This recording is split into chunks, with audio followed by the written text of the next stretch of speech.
All right. It is a new day. Good evening, Connecticut. Hello. Thank you all for proving my point tonight that this was the worst kept secret in Connecticut. Thank you, all 300 of you, or however many of you are here. 1,000, yeah, that's right. Listen, thank you all so much from the bottom of my heart for being here tonight, for braving the colds. Oh, we're okay, but we're keeping it warm in here, that is for sure. Tonight is more than just a campaign kickoff tonight. Tonight is a promise that the Connecticut we love is worth fighting for, and together we're gonna build something better. I stand here after 12 unforgettable years and incredibly successful years as mayor of the city of New Britain, a city that literally raised me, shaped me, challenged me, and taught me everything I know about being a leader. It's a city where I went to school, where I met my husband, where we built a home, and where we're raising our two beautiful children. And tonight, with all of them and with you behind me, I am proud to stand before you and announce that I am running to be the next governor of the great state of Connecticut.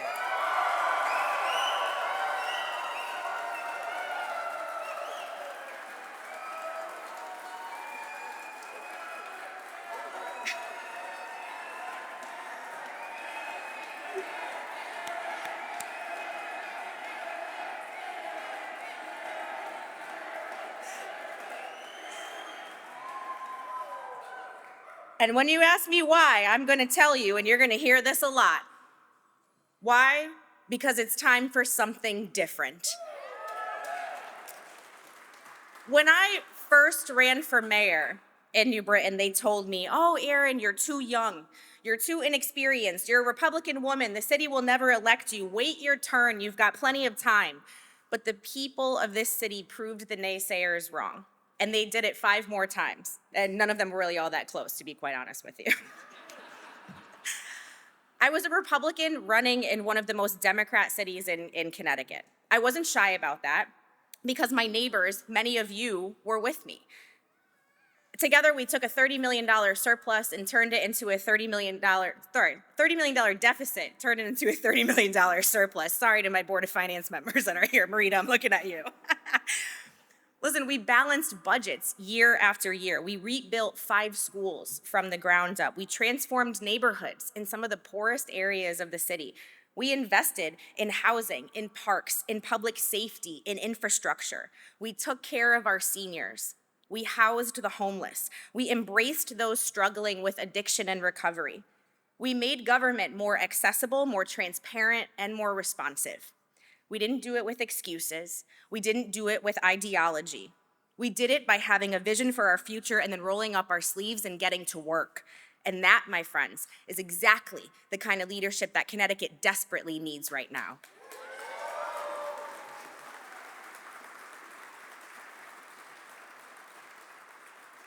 We all know the truth. We're standing here, we all know the truth. Connecticut is full of potential, but that potential has been held back for far too long. And if I have to hear one more politician stand up there and talk about how, oh, Connecticut is so well positioned between New York and Boston, and all these families and all these companies should be flocking here, I think I might throw up. That's not a plan for a great state. That's a strategy for complacency. And Connecticut deserves better than second place.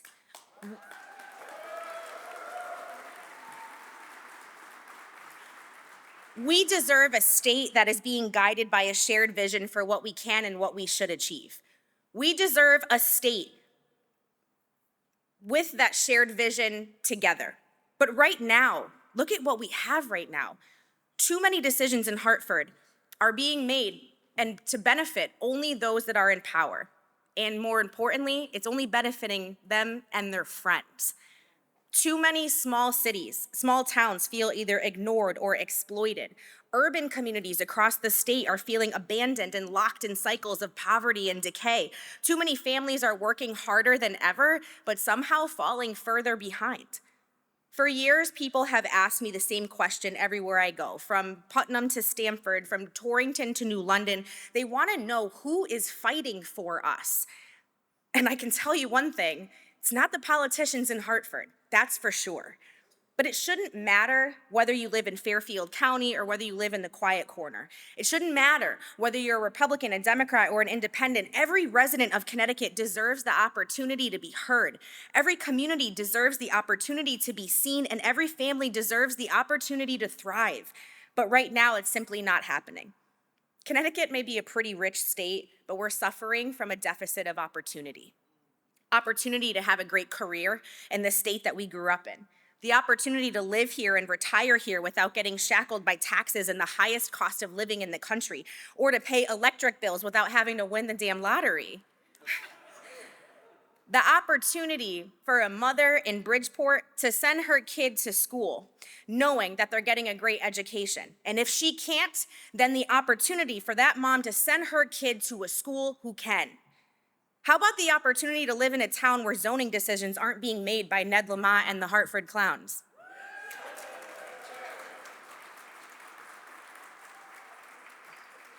The opportunity to have an idea, build a business, make it grow, and reap the rewards without having to relocate to Texas or to Tennessee. And the opportunity to live in a state that supports its law enforcement professionals, its first responders, its veterans, the people whose sacrifices make our lives possible. Right now, we have a government that doesn't care about creating opportunity, because Hartford waits until there's a problem, and then they pass laws picking winners and losers. It's ideological leadership, and quite frankly, in my opinion, it's too far left. And so people say to me, oh, but wait a second, Erin, only Democrats can win elections in Connecticut, right? Like Ned Lamont is unbeatable, right? So let's go back to what I said in the beginning, and we'll cue that familiar refrain. Oh, Erin, you're still too young. Why don't you wait until Ned Lamont retires? Republicans can't win. Well, I'm here to tell you that didn't stop me at 26 years old, and it damn sure isn't gonna stop me now.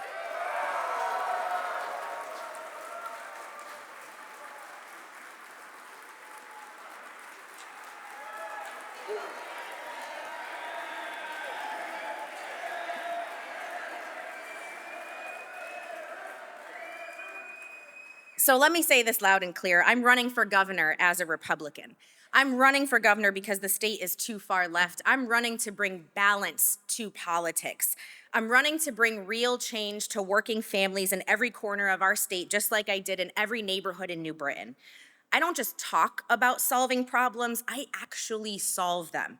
I believe in the power of communities when leaders truly listen, and the power of change when leaders truly care. That's what leadership requires. It's what Connecticut deserves, and it's why I'm running. So I know you're all here to hear something a little bit more from me tonight than all like the happy-go-lucky stuff that I post on social media a lot. So I want to tell you all tonight what something different looks like. First, we need to make Connecticut competitive again. Every single politician, including my opponents, they talk about affordability. It's like the new buzzword, right? But ask someone to define it, and they can't. Because what's affordable to a family in Hartford and Frog Hollow is probably different than what's affordable to a family in Wallingford. Yet the fundamentals are clear. Working families are struggling, young people are leaving, and seniors are being priced out of the very communities that they built. We're gonna change that. But last week, those folks in Hartford, they gave Governor Lamont a $500 million blank check. And I can guarantee you that it won't be spent to lower your taxes or your energy bills. Connecticut keeps having all these surpluses, but what do these surpluses prove? They prove one thing: our taxes are too high. The lion's share of those funds should be returned to you in the form of income and property tax relief. We're gonna reshape our tax structure to reward hard work, incentivize investment, and provide the immediate relief that our residents deserve. We also need to fix the underlying drivers of high costs, like energy. Connecticut can't generate enough energy for our current or future demands. And Governor Lamont thinks that a few windmills off of Block Island is gonna solve that. And I quite frankly think that is absurd. We have to work with our state and federal partners to bring in more natural gas. And here's a controversial one: we have to expand nuclear power. It is the most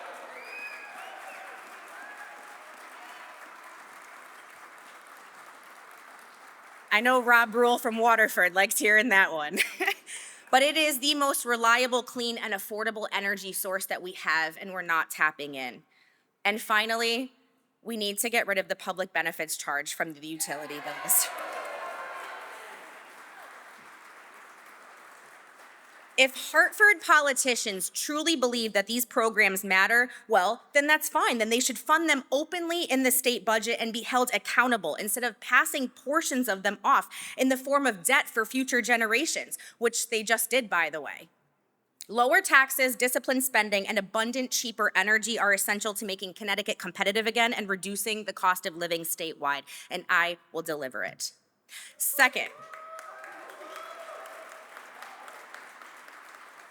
we need to invest in innovation, development, and infrastructure. I have proven that economic development can work in real life, not just in a press release.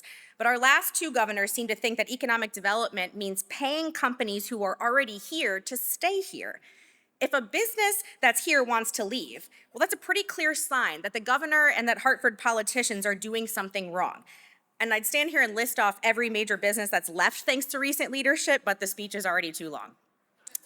Economic development shouldn't mean paying companies to stick around. It should mean creating an environment where they want to stay.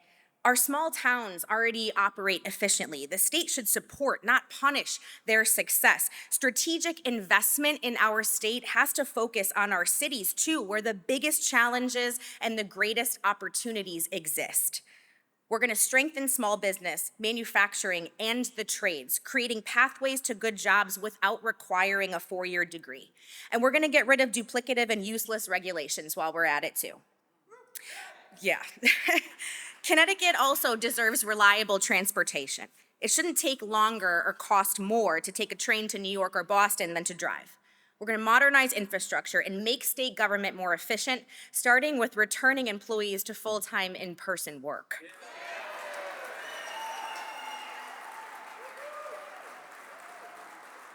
Because as we're talking about innovation, innovation should be driven by Hartford, not hindered by it. So we're gonna build a state where every community is part of our comeback story. The third thing we're gonna do, fixing education for every child. We built 5 new schools in New Britain because I believe in every child's potential. But across Connecticut, the story of education is of 2 states. You have well-resourced suburban and rural districts, and then you have urban districts struggling under widening achievement gaps. 16 years of one-party rule, one-party Democratic rule have made that gap even worse. We'll fix that by investing in teachers, by modernizing aging schools, by expanding support for students with special needs, and insisting that zip codes do not determine opportunity. And in districts that consistently fail and refuse to improve, parents should have the right to choose a school, public, private, parochial, or charter, that delivers the quality education their child deserves.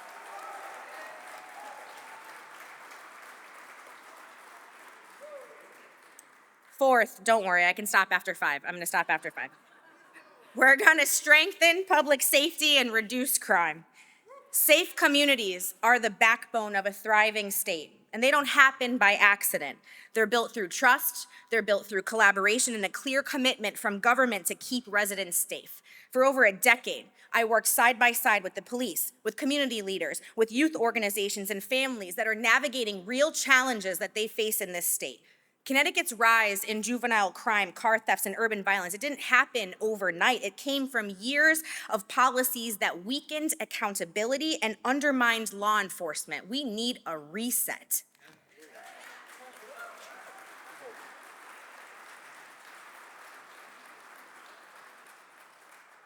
I will support our officers. I will support our youth, and we will build stronger and safer neighborhoods everywhere. Okay, 5th, we're almost there, I promise. We need to shed some sunlight into that Capitol dome. Hartford desperately needs transparency and accountability. Recent scandals alone from the governor's school construction chief that was convicted on 21 federal counts, to his top energy regulator who was forced to resign, to the CSCU chancellor who abused taxpayer funds. They reveal a culture of entitlement that's flourished under 16 years of one-party rule. We need a clean sweep of compromised bureaucrats and a return to ethical, responsible governance.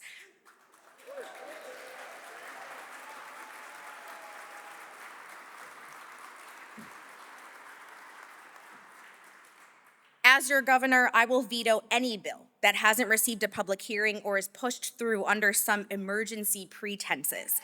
And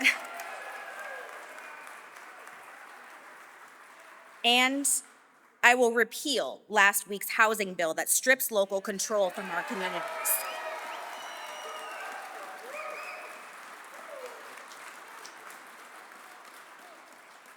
I will use every tool that's available to stop runaway taxing, spending, and government waste. Now, I have to be very clear with you today. This isn't about Republicans or Democrats. This is about results. And I will work with anyone who is serious about getting results for Connecticut families. So if you're tired of politics as usual, if you're tired of leaders who talk more than they listen, if you're tired of watching your friends and your family move out of the state that they loved, then this campaign and this movement that we can create together is your home. Someone told me that a movement is different than a campaign because a campaign needs a headquarters. But the headquarters of a movement is here. It is right here, and it goes with you wherever it is that you go. So I want this tonight, all of us here, to be the start of a movement to show Connecticut that something different is possible, to show our friends and neighbors that there's a better way if we're willing to work together. So let me ask you.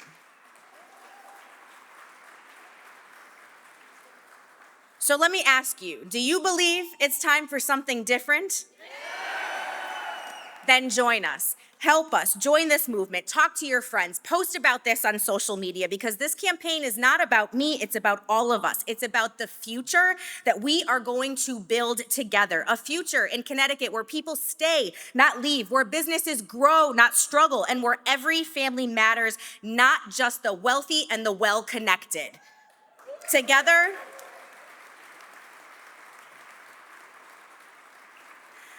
and with that spirit, together I could tell you one thing. We are going to remind Hartford who they work for. Starting right here, right now, with the beginning of this campaign, we are going to show Connecticut that it is time for something different. Thank you, God bless you, and may God bless the great state of Connecticut.